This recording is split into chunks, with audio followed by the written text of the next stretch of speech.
Hello tout le monde, nouvelle vidéo du vendredi, ça fait 2 semaines qu'on s'est pas eu. Bon, quand je tourne cette vidéo, bien évidemment, je suis pas encore partie en vacances. Je la tourne fin mai pour des raisons logistiques, ça sera plus simple pour moi, surtout que là je viens de faire 2 semaines en vacances en Italie quand tu verras cette vidéo. Du coup, j'aurais pas eu forcément le temps de te tourner cette vidéo, mais il s'agit de mes recommandations lecture pour l'été 2024. Donc, une nouvelle fois, je te fais dans un premier temps les romans que je te recommande, dans un second temps ceux qui me tentent pour cette saison, donc qui font partie de ma pile à lire ou de ma future pile à lire, de ma wishlist, très clairement.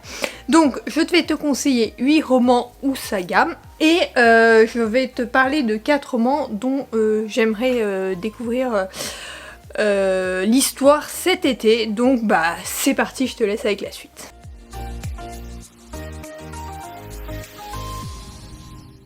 Tout d'abord, on va commencer par une petite saga. Il s'agit de Jeu de patience. Donc ça, c'est le tome 1 de Jennifer Armentrout. Je te lis tout de suite le résumé.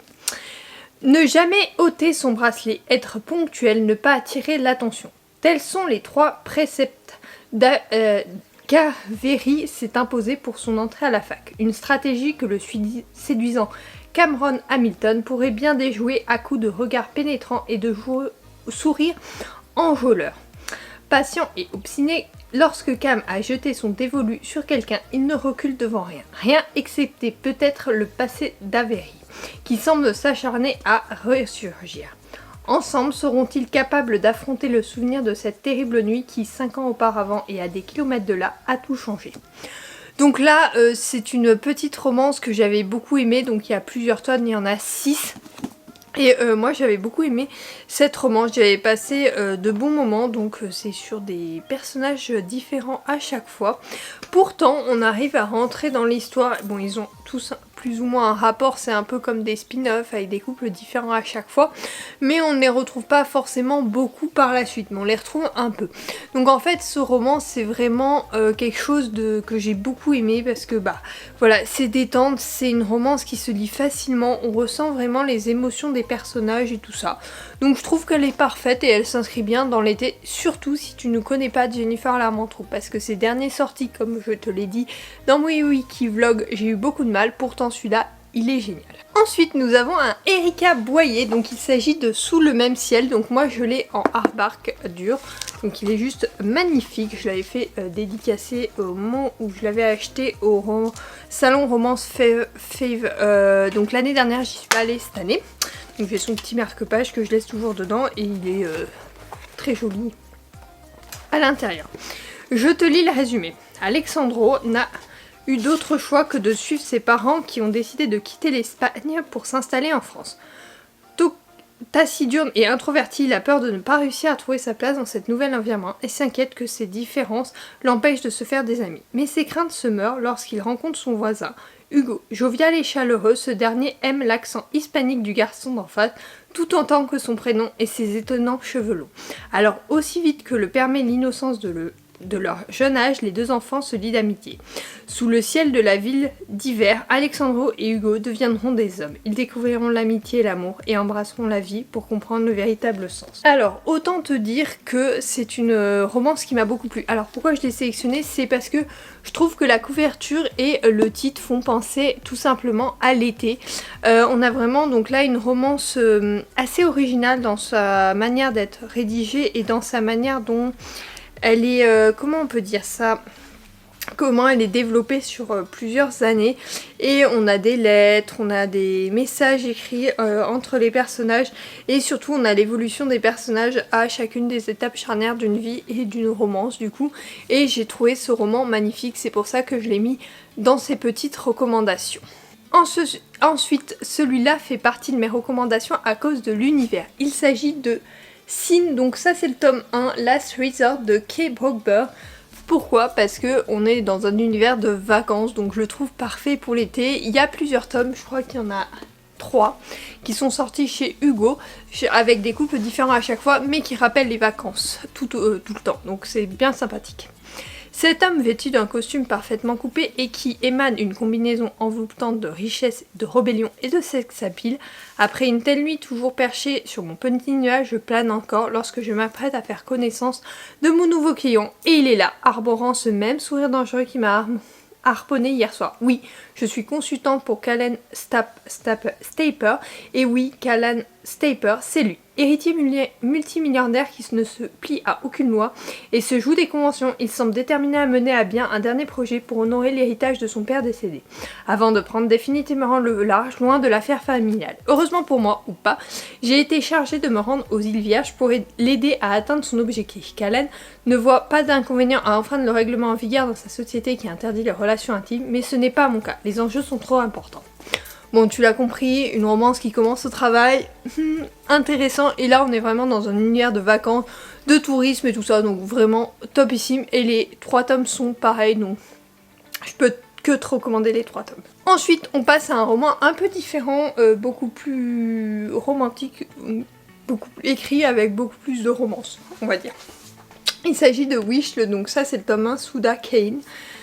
Suda Kane, toutes les petites filles font des vœux en regardant les étoiles. Quand j'étais petite, j'en ai fait tellement que j'en ai perdu le compte. La plupart d'entre eux concernent tous les endroits que je voudrais voir et les choses que je voudrais faire. Je voulais surtout être comme ma mère. Elle nous a appris, à ma sœur Evie et à moi, à vivre chacun des moments comme si c'était le dernier. Quand notre mère est morte, elle nous a laissé à toutes les deux une pile de lettres à ouvrir à chacun de nos anniversaires. La première m'a été donnée le jour de mon 18e anniversaire et ces mots ont changé le cours de ma vie. Pendant 10 ans, j'ai suivi les traces de ma mère. Littéralement, ces lettres m'ont indiqué où aller, jusqu'à ce que la lettre de mon 28e anniversaire me dise de rentrer chez moi et de poser mes valises. Mais rentrer chez soi, c'est facile à dire, plus qu'à faire après 10 ans d'absence. Alors, là, on est sur un roman d'aventure, une personne qui vit des aventures pendant plus de 10 ans et qui va devoir se reposer et elle va découvrir ce qu'elle aime, un boulot, enfin voilà. On va être dans cet univers-là. Pourquoi je l'ai mis? Parce que je trouve qu'il n'a pas été mis en avant assez sur les réseaux ces derniers temps. Alors oui, il est sorti il y a quelques années, mais il n'empêche qu'on n'en parle pas beaucoup. Oui, 2021.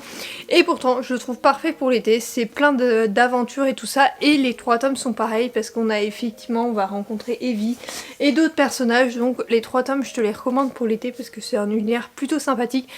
Mais c'est beaucoup plus... l'écriture et le style de l'auteur est beaucoup plus... tourné vers, comment on peut dire, poétique, voilà. C'était le terme que je cherchais depuis tout à l'heure. Donc c'est beaucoup plus poétique, donc je te le recommande si tu aimes ce genre-là. On garde l'aventure avec Wild Man de Jay Cronover. Donc Jay Cronover, je te la présente plus, j'aime beaucoup, je la suis relativement souvent sur toutes ses sorties. Léo se remet difficilement d'un échec sentimental qui l'a conduit à se replier sur elle-même. Sa meilleure amie, Emery, cette tête qui fait tourner toutes les têtes sur son passage, prend les choses en main. Elles vont partir une semaine au cœur des Wyoming pour une randonnée équestre loin de tout. Elle rencontre alors les frères Warner, des pas vraiment cow-boys, très sexy, c'est immédiatement explosif entre Si et Léo. Lui est mystérieux et taciturne, elle est grande gueule et ne se laisse pas faire. Une armure pour cacher sa fragilité. Mais l'excursion prend rapidement un tour très inattendu. Les 8 randonneurs ne sont pas aussi isolés qu'ils ne le pensaient. Les membres du groupe ne sont pas tous ceux qui prétendaient être et l'aventure devient alors menace.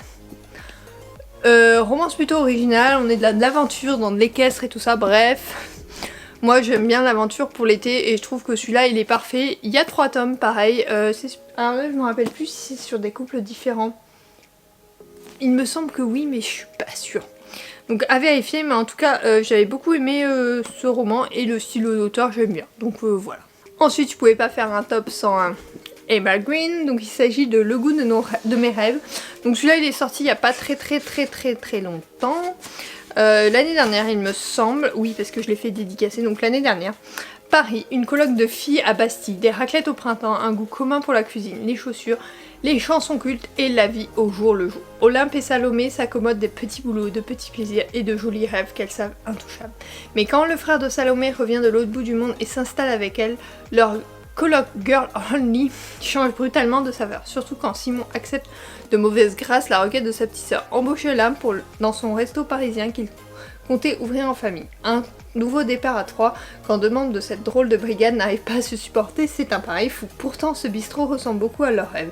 Alors Olympe va accepter que celui qui squatte son canapé et ses pensées devienne aussi son boss, même si tout ce qu'elle s'était juré d'éviter, trop cliché, trop risqué, et pourtant ce garçon est bien trop à son goût. Bon bah parce que c'est une romance classique avec du culinaire, enfin voilà. C'est une romance classique et je l'ai trouvée parfaite, il fallait que j'en sélectionne une dans les Emma Green et je trouve que celle-là, en plus la couverture me fait beaucoup penser à l'été. Donc je trouvais sympathique de te la mettre dans mes recommandations de lecture de cet été. Ensuite on repart avec un livre sorti il y a un petit moment. Il s'agit de Up in the Air de tome 1, In Flight de R.K. Lilley. Sachant qu'il y a 4 tomes, je me trompe. Lorsque Bianca, la jolie hôtesse de l'air de 23 ans, croise le regard du multimilliardaire James Cavendish, elle perd son sang-froid. L'imperturbable Bianca ne parvient pas à détourner son regard des yeux bleus turquoise dominants de son passage. Elle est magnétiquement attirée par lui comme jamais jusque-là. James le sent et va lui faire accepter qu'elle vienne le retrouver chez lui après leur atterrissage. Le désir de Bianca pour cet homme est si fort qu'elle va accepter de se laisser dominer et découvrir une part secrète d'elle-même. Mais quel traumatisme l'a conduit à dépasser ses limites? Et Stéphane, l'ami homosexuel de Bianca, saura-t-il la protéger? Pourquoi je l'ai sélectionné? Parce qu'on est dans une relation un peu hôtesse de l'air client et je l'ai trouvée intéressante parce que bah du coup souvent l'été il y en a beaucoup qui prennent l'avion, les transports et tout ça, donc voilà, pourquoi pas. Je me suis dit tiens on pourrait la ressortir parce que pareil elle n'est pas... Elle a été mise en avant à l'époque parce que celle-là date de 2016. Donc tu te rends compte que ça fait longtemps. Et je trouvais que pour l'été c'est sympa de retourner dans des romances comme à l'époque, comme il y a quasiment 6-7 ans, qu'il y avait des romances où on se prenait pas la tête, où c'était hyper classique, hyper cliché, mais c'était bien sympathique et celle-là en fait partie. Dernier roman, là on passe sur du thriller, tu sais que l'été j'en lis beaucoup, et il s'agit de Central Park de Guillaume Musso, hyper classique comme recommandation. Alice et Gabriel n'ont aucun souvenir de la nuit dernière, pourtant ils ne sont pas près de l'oublier. New York, 8h du matin. Alice, jeune flic parisienne, et Gabriel, pianiste de jazz américain, se réveillent menottés l'un à l'autre sur un banc de Central Park. Ils ne se connaissent pas et n'ont aucun souvenir de leur rencontre. La veille au soir, Alice faisait la fête avec ses copines sur les Champs-Élysées, tandis que Gabriel jouait du piano dans un club de Dublin. Impossible, et pourtant. Bon, on va pas le présenter plus que ça, c'est une romance, enfin c'est pas une romance, c'est un thriller vraiment bien. Guillaume Musso, tu sais qu'il en sort un quasiment chaque année. Ça fait quelques années là que j'en ai pas lu d'ailleurs. Faudrait que je vois si je suis pas en retard sur ses sorties poche. En tout cas j'en lis un par an, donc forcément celui-là je te le recommande pour l'été parce que je le trouve parfait. Oui on le voit partout sur la plage ou à la piscine, mais il n'empêche qu'il est bien vraiment parfait pour cette période de l'année.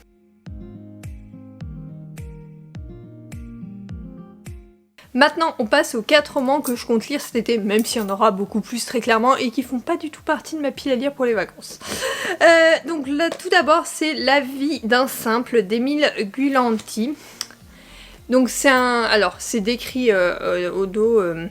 La vie d'un simple est un livre qui vient du fond du peuple, chose bien rare, et du fond du peuple paysan, chose unique. D'un grand-père conteur d'histoire, il tint le goût de conter et il eut le courage d'ajouter au labeur paysanne un labeur d'écrivain. Le plus bel exemple d'homme de lettres pratiquant le deuxième métier, c'est Émile Gulanti. Donc l'auteur. Le bourgeois est loin et la rumeur parisienne nous distraite d'y connaître et d'y entendre un juste. Mais la rumeur est une chose passagère, la valeur ne passe pas et Émile Gulanti est sûr d'occuper dans cette histoire de notre peuple une place où il est indispensable et seul. Donc c'est à voir, il me tentait bien, donc à voir. Ma mère l'a lu en 83. Je te l'avais présenté dans ma pile à lire, un tour dans ma pile à lire, donc voilà. C'est des romans où j'en ai beaucoup des vieux comme ça et je compte en lire plusieurs, mais celui-là particulièrement pour cet été parce que je trouve que la couverture, l'esprit semble très summer. Ensuite, il faut que j'évacue mes Christina Lorenz, donc je compte lire The Soulman Equation, sachant que j'ai celui d'après également dans ma pile à lire, mais on va commencer par celui-là. Jess Davis, mère célibataire surdouée en mathématiques, Ellie hésite à se relancer sur le marché de la séduction. La vie ne l'a pas épargnée. Enfant unique des parents absents, elle élève seule sa fille de 7 ans avec l'aide de ses grands-parents affectueux et travaille sans relâche pour joindre les deux bouts. Mais souvent, la solitude lui pèse. C'est alors qu'elle entend parler d'une agence matrimoniale innovante dans les biotechnologies, censée révolutionner le monde des rencontres amoureuses. Trouver l'âme sœur grâce à son elle, cette idée a tout pour la séduire, du moins jusqu'à ce qu'un test lui révèle une compatibilité de 98%, résultat sans précédent, avec un individu de la base des données. Le fondateur de Genetic Ali en personne, le docteur River Peña.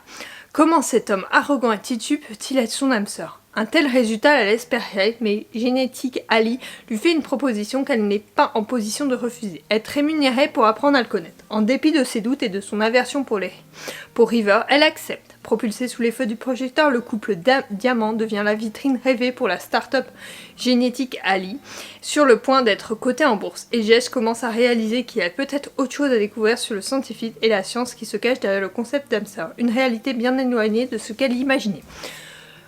Vraiment intéressant, je suis curieuse, je peux pas t'en parler plus, mais celui-là, il me tente bien. Ensuite, on passe à un roman qui est pas encore sorti, donc je l'ai pas encore dans ma pile à lire. Il s'agit de Un été pour te retrouver de Morgane Moncomble. Donc c'est le dernier, j'ai les 3 premiers là, donc j'ai automne, hiver, printemps, donc il me manque été qui sera vert, comme tu peux le voir sur la couverture. Éternelle romantique, Jasmine passe ses journées à organiser le mariage des autres. Après une rupture douloureuse aux raisons inconnues, Jasmine aimerait tourner la page. Mais quand ses amis se marient, elle sait qu'il sera là. Celui dont il faut pas prononcer le nom, c'est Andrea Moretti. Son premier amour, l'homme qu'elle n'arrive pas à oublier. Célibataire malgré lui, Andrea refuse de vivre avec des regrets. Un seul le jour et nuit avoir laissé échapper l'unique femme qu'il a jamais aimée. Contre leur gré, les voilà forcés à se côtoyer le temps d'un road trip en Toscane. Son seul regret, c'est elle, Jasmine Pan. Son ex, celle qui lui a brisé le cœur 2 ans plus tôt. En dépit de la rancœur, l'amour n'a jamais disparu. La vie leur offrira une seconde chance, mais n'est-il pas trop tard? Ça a l'air d'être vraiment sympathique. Si c'est comme les 3 premiers tomes, je pense que je vais adorer. Et enfin, un petit Lucinda Riley. Donc là, je suis en train de lire, quand je tourne cette vidéo, un Lucinda Riley que j'avais mis dans mes recommandations pour le printemps.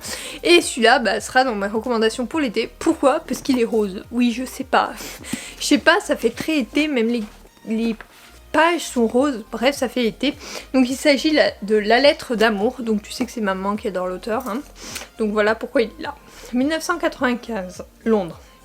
Joanne Aslam, brillante journaliste londonienne à qui rien ne semble sourire dernièrement, est envoyée couvrir les funérailles de Sir James Harrison, monstre sacré du cinéma britannique qui vient de s'éteindre à l'âge vénérable de 95 ans.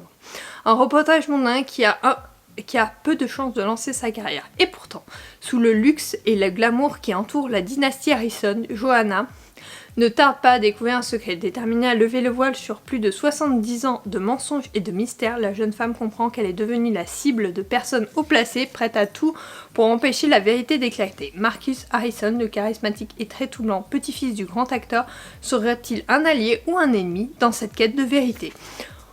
Bon ça a l'air bien sympathique, ça a l'air d'être une enquête policière. Bref, j'ai trop hâte de la découvrir. Cette vidéo est maintenant terminée. Pour ce qui est de mes recommandations, tu trouveras toutes les informations en barre d'infos avec mes liens vers mes chroniques sur les premiers tomes.